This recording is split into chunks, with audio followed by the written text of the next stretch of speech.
Welcome to another episode of Whitetail Rendezvous, coming to you 6 days a week as we interview whitetail experts and hear their traditions and personal stories of the hunt. Learn more about the latest gear, discover proven tips, and the latest strategies so you can make your next hunt a success. Now, here's your host, Bruce Hutchin. Whitetail Rendezvous is pleased to announce a partnership with GoHunt.com. Who's GoHunt.com? Well, if you're a DIY hunter, you need the information at GoHunt.com/insider. Why? Because it provides 4,200 profiles, every unit, every species, and every season. Furthermore, they give in-depth analysis, interactive maps, unit access, and seasonal trends. Draws are very important, and they give you the most accurate information in the business. All this is available when you go to GoHunt.com/insider. Make sure you use promo code WR when you join Insider. You'll get a $50 gift card for GoHunt.com Gear Shop. Remember, when you become a member of GoHunt.com/insider, you're going to get a $50 gift card to Go Hunt Gear Shop. What's in the gear shop? The best gear that you can buy for hunting the West. All in all, if you're hunting out West in 2018, GoHunt.com/insider is where you need to be to get all the research information. When you use promo code WR, Whitetail Rendezvous receives a small commission from GoHunt.com.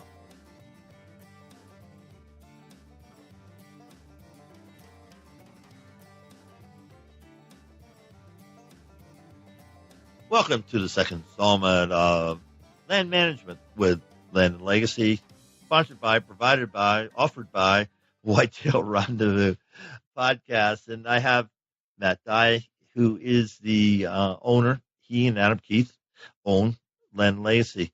Matt, today we're going to talk about boots on the ground. In the last segment, we talked about why land management. And folks, if you haven't listened to that, go to my website, whitetailrendezvous.com, and go back and I don't remember the number right now, but it's there.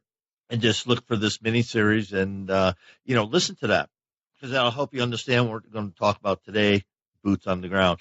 Matt, so we answered the question. I called up and said, I got a 40-acre, 120 acres, and I want somebody to put eyes on it. And you helped me understand why, land management was important to me and my buddies on our farm.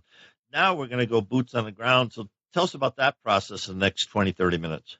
Yeah, absolutely. This is where the fun portion happens because we've already established that, okay, based on your hunting seasons, your success or failures, or just overall knowledge of the habitat, that something needs to change. Something isn't clicking. It's not working. You're not seeing what you want to see. You want to see improvements. So we've established that land management is necessary on your property. And now we are actually able to take action and get all the information Adam and I need to be able to make our proper recommendations. So I think that this is a common thing, honestly, that happens.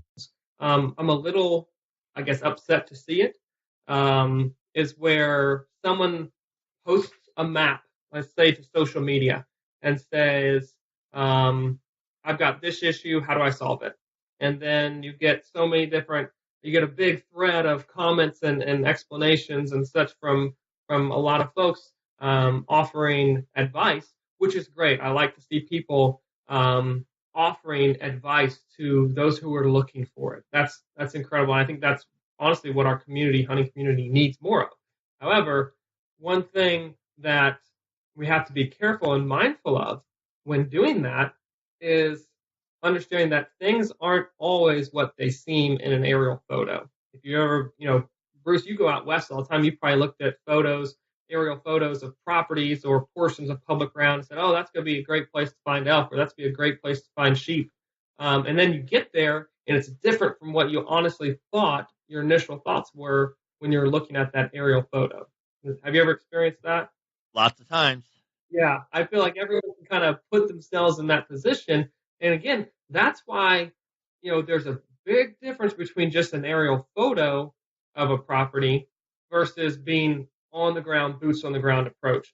So again, it's great to offer advice, but just looking at an aerial photo is only step one of this recommendation process. So again, we've established that land management is necessary. Now, step one to get boots on the ground is for Adam and I, after we've been contacted about a consultation, is to look and study aerial photos. And we want to look at Hunt Terra maps because they've got awesome topo lines, and we can really look at the high definition images, understand the flow of the property, the terrain changes, whether there's saddles in place, or honestly, if there's no terrain changes, we got to understand exactly what we're looking at. So that's a great resource for us to use. We use it often.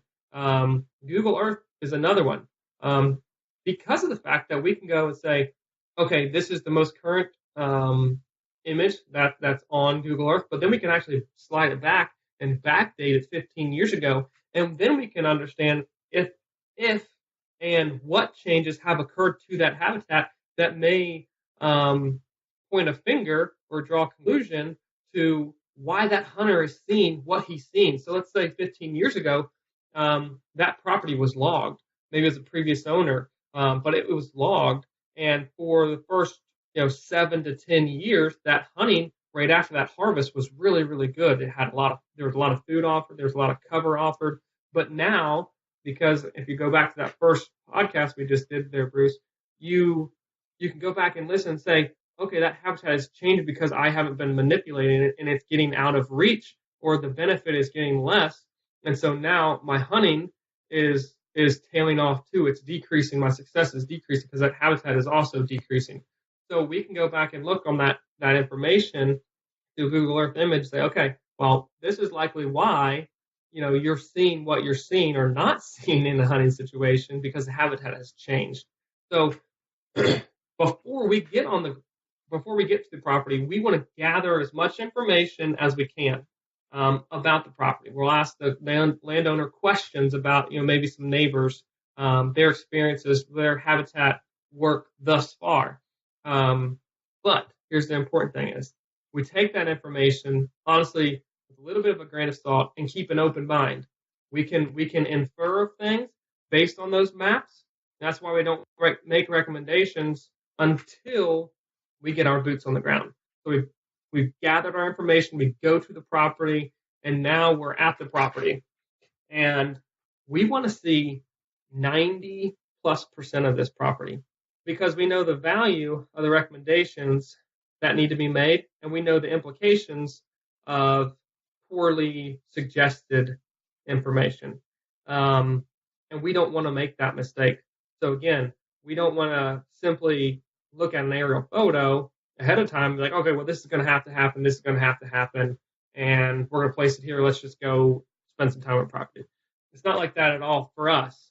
And we say, okay, this is what we got, this is what we're working with. In our head, we might say, well, that's an area of interest we need to spend a lot of time at. And where this is an area of interest, we need to spend quite a bit of more time at. So we then go and get boots on the ground and confirm or realize that our first initial suspicions weren't correct. So again, we're traveling and seeing 90+% of the property. We're on the road system. If we get to a habitat change, we want to get out of that UTV or that truck and walk around, understand it. We need to understand how deer or other game species are utilizing that area or not utilizing it at all. There's a lot of places on properties that honestly could be characterized as dead zones. The habitat is not in a position, or the topography is not changing in an area that's going to concentrate deer down. So really the sign is very minimal, or the sign is spread out across 100 yards wide of an area. And it's like, well, a deer could walk here, or they could walk there the next day, or over here. There's just not an edge that is going to funnel deer around a property. I've always heard deer creatures of the edge, and it's so true because one, they like to walk the edge. It's a travel corridor, a natural travel corridor, but two, the species that they, like vegetation-wise, that they actually key into, and the forbs, the early successional vegetation types, those grow along the edge because they get more sunlight. So they just naturally want to walk there because they're natural browsers. They walk and eat, and if you can create that, that's a huge plus. It's a great hunting tactic. But we want to see that property in its fullest. So we spend as much time as necessary to walk the property or drive around and really understand how deer utilize or don't utilize that property. Confirm or deny, again, what we see in aerial photos. Lay out. At that point, we're able to make more confident recommendations to the property owner in the field. When we're out there, we can say, okay, we've got this slope over here. This would be a great area to encourage deer to bed in.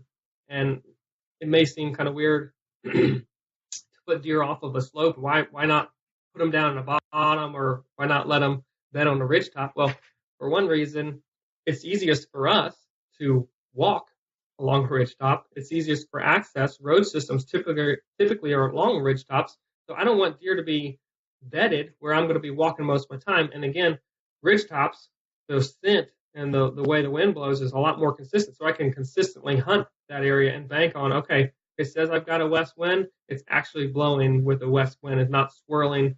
And deer prefer to bed on slopes or areas where that wind is going to swirl, so they can stay, they're up to speed on what honestly in and around them. If there's any predators coming, if we're approaching as hunters, whatever it may be, they can detect that sooner because that wind swirls and it's coming from this direction, this direction, this direction.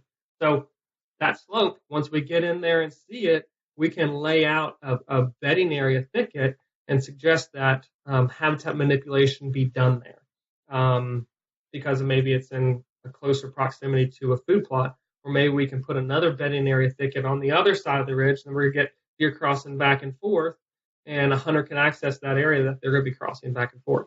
So I think the big thing is getting an idea of what we may be seeing prior to getting to that property, but keeping an open mind until we actually are on site and can confirm what we see on a map. Because, again, like we've said before, Bruce, we could both look back in instances where maybe we're hunting public ground and we're states away trying to understand a property the best we can.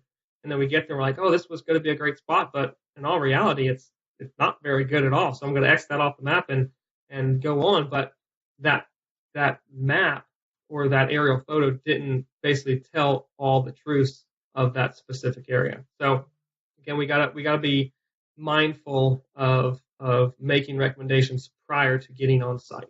Now, when somebody calls you guys up and says, hey, I'm interested in working and making my land better, do you ask them to do any homework before you show up, or boots on the ground? Oftentimes, we'll ask simple questions like, what's your neighborhood like?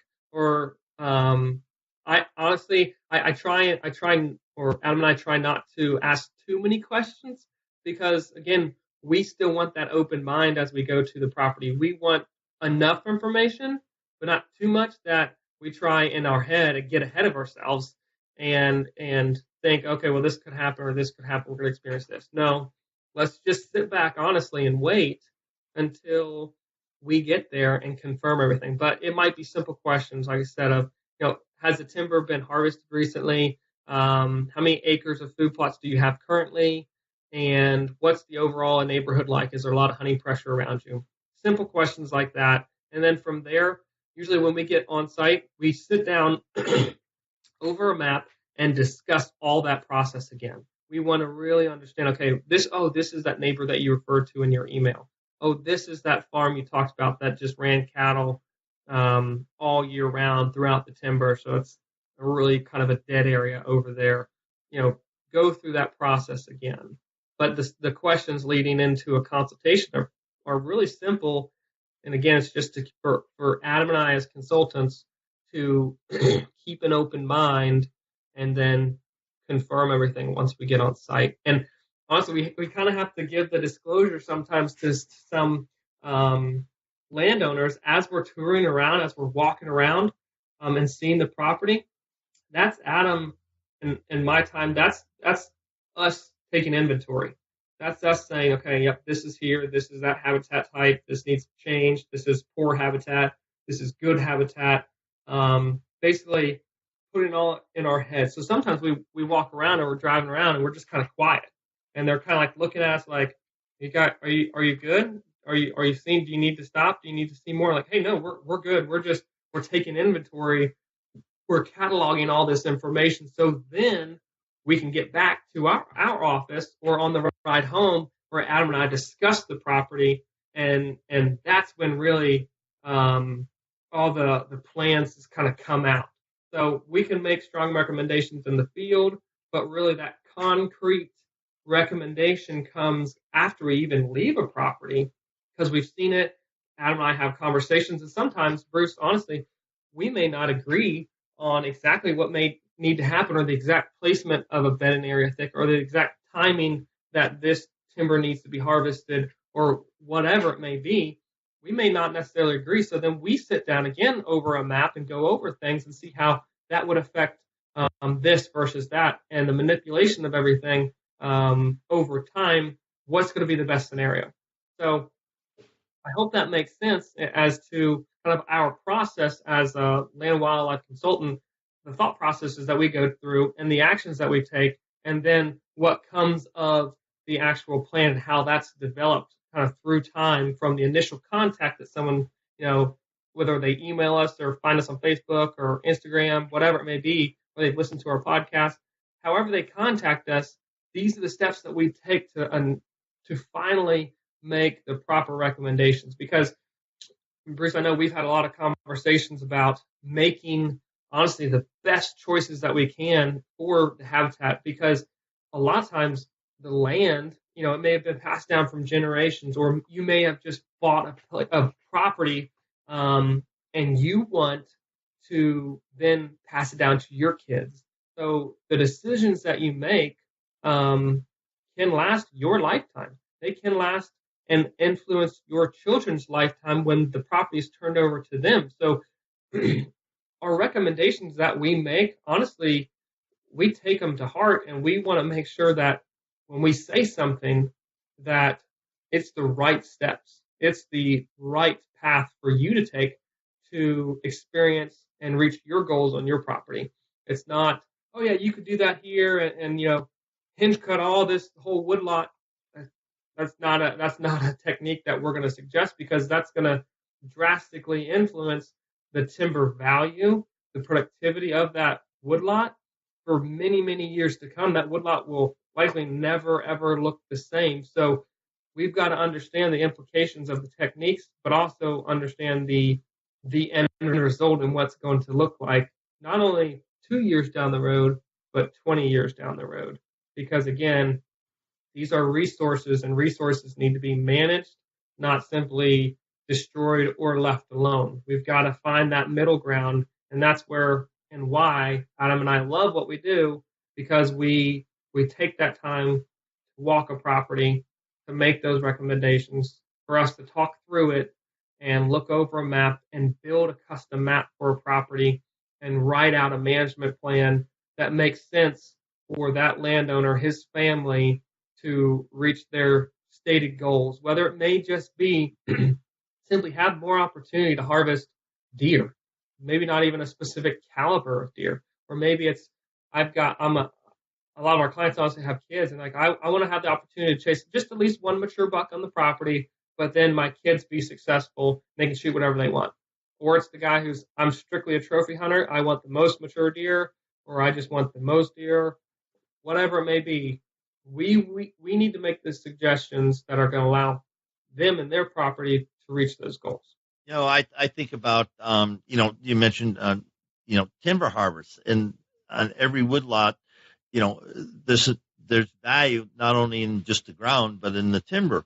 And sometimes people miss that connection between, you can do a whole timber plan that generates revenue, that generates, i.e., any improvements that you're going to make, for the land management plan. And sometimes people forget that, because it's all symbiotic. It all feeds together, to the betterment of all the habitat, not just whitetail. You mentioned squirrels and bunnies and turkeys and coyotes are part of that.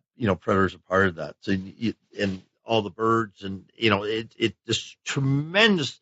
You sit in your 40 and just sit there for a day. out of season, so you're not all amped up waiting for Mr. Wonderful, and look at what uses your land, you'd be amazed. It is simply amazing. And Bruce, one of the craziest things, and this is off topic. I know that Adam, co-owner of Land and Legacy, I know that he's going to talk about it too when you interview him with the food plot section of this series. And I hope everyone takes a second to honestly think about this. But we think of all the diversity of plant species, of animal species that we see and observe on a daily basis. What the craziest thing is, Bruce, is that underneath the ground in the soil, in healthy soil, there's more life than above ground.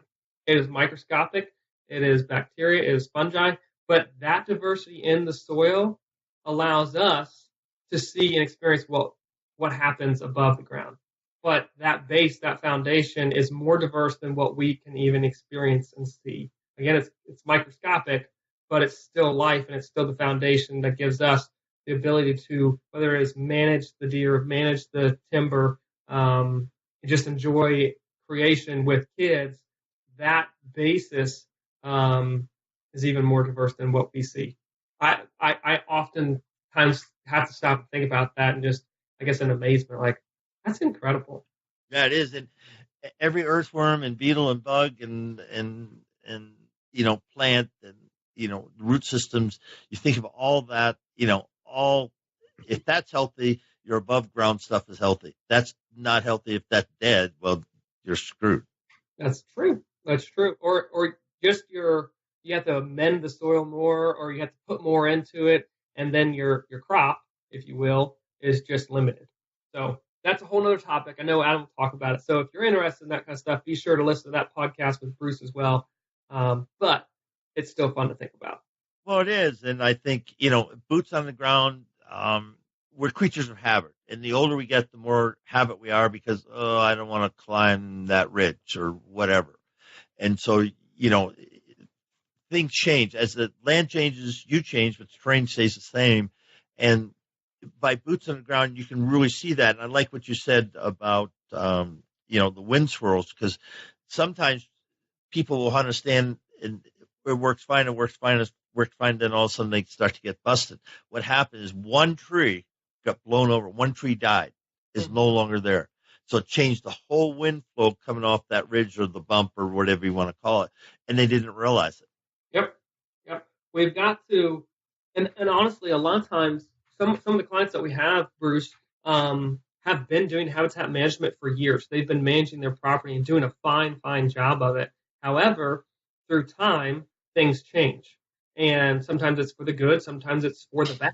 And no matter what, they've experienced changes in their hunting. They may not be happy, they may not be satisfied, but they just need simply a second pair of eyes on a property. Like that honestly is probably about half of the consultations that we actually go out in the field and do are people. One, the first half is a new property, a new landowner. So that's kind of one category. Or two, the other is, hey guys, I need a second set of eyes. I've been doing stuff on my property, but it's not all clicking. Things have changed. I need a second set of eyes on this property to help me get to where I need to be. And it's because we can go through a property, if you've owned it for even 5 years or 20 years, we take the same route. We see it consistently enough that those slower changes that we're going to see in the habitat over that time frame aren't as big to you because you see it all the time. But for us, we come in and we say, well, this is the first time on the property, but really this habitat has changed from when you bought it or when you got it passed down to you to now. And it's not like you're expecting it to produce the same thing as it did 20 years ago because it's the same area, but the habitat has changed drastically. And with a fresh set of eyes that we can bring when we are boots on the ground, we can say, actually, when we look at this property or this portion of the property, productivity wise, it's very low for what you're trying to achieve. And again, we're simply bringing that second set of eyes to either confirm or influence or share our insight on what the current state of habitat is, because it's tough for people to see those changes that have happened because they're so used to seeing a property, or it's tough for them to bite the bullet and say, I've got a big habitat management project ahead of me. I think this is the right move, but I don't know. And before I do it, I want a second set of eyes. I want a second opinion on it before they dive headfirst into making a large change. So that's something that we commonly see. I was sitting here thinking, so you're walking my property, and I've been there for a while, and some of the tree stands have been there for a while, and all of a sudden, we get back to the barn, the house, kitchen table, and we're sitting around the office, and I'm going, well, what do you think, guys? And said, well, we're going to build a plan, blah blah blah, and we'll get back to you. But okay, what'd you see in the last half day or something? And then you start telling me about my land, and even though I've been there for 20 years, you see it completely different, as you just said. And then you gave me a cold shower and said, Bruce, I can tell you right now why your hunting has decreased. Then you just chapter and verse it, and all of a sudden I'm sitting there going, well, I feel bad that I didn't realize that I didn't change with the land. Mm-hmm. And then how do you handle that human emotion or human interplay there? That's a great question. And that's something, honestly, that we face. We have to, I guess if you will, sometimes break the news to people. But here's the thing. With that potential negative, I guess, if you will, of breaking the news to people that their habitat's not as good as what they thought, what I know and I do on my own and do across the country is change the habitat, manipulate it, and make it better. Like, the thing is, we might go to a place and it's not as good as as some folks may wish it to be, but it can only get better. It can only improve from that point on. And honestly, if the worse the habitat is, the easier it is to see the benefit of doing habitat manipulation. Because let's say your property is already good, and you've got, let's say you're managing 80% of the property. You want to influence, let's just say the 20 extra percent that you're not really touching right now. Well, the growth or the benefit is less on that 20% for you to be able to witness and see, most likely, than it is for someone who has poor habitat, who hasn't seen the changes that have happened over time. So that, let's say they're sitting at 10% of the property's potential, they're sitting right there at that point. Well, I've got 90% to improve on, and the changes that I'm going to see are drastically going to affect the way deer use that property, turkeys use that property, ducks maybe even use that property. So I know, okay, I've got a lot to improve on, but that means I also have a lot to gain when it comes to a hunting aspect, when it comes to a management aspect, when it comes to seeing the improvements that I want to see. I've got more area, more growth to experience. So in a way, yeah, the initial sting or bite may hurt a touch, but it's better to know that the future holds more positive than any negative. Because again, habitat manipulation, habitat change, habitat management, the proper steps, proper techniques are going to improve what you can offer on your property. And with that, folks, we're going to wrap up Boots on the Ground and with Land Legacy, Matt Dye. And the last thing Matt and I are going to chat about coming up is the third section is the plan. Everything that we invested up to this point, we're going to put it all together and then give a plan, and Matt's going to dissect that for us. So, Matt, let's grab a cup of coffee here and then wrap up this segment of Land and Legacy and Whitetail Rendezvous Land Management. Sounds good, sir. I appreciate it. I'll fill up my cup. Hey, folks, a special edition of Whitetail Rendezvous is coming. I've asked 3 companies, Land and Legacy, Rackology, and Grandpa Ray Outdoors, to be part of a series on land management and food plots. So the next few episodes, about 18 of them, in fact, are going to be about either land management or food plots. Why? Because people have been asking me a lot of questions. So I went out and chatted with some guys, and Adam Keith and Matt Dye from Land and Legacy is joining the crew, and At Rackology, we have Jason Obermiller and Eric Fitzgerald. And rounding out the team is Grandpa Ray Outdoors with John O'Brien. Each of them is going to bring a different flavor in what is land management, what are food plots, why you need them, the pros and cons. So listen up to the next series, and I sure hope you like them. If you like them, let me know. If you don't like them, let me know what I can do better. Thanks. Thanks for joining us. Be sure to tune in tomorrow for another episode of Whitetail Rendezvous, where you can listen and learn from the experts so you can be more successful on your next hunt. Until next time, listen, learn, and succeed.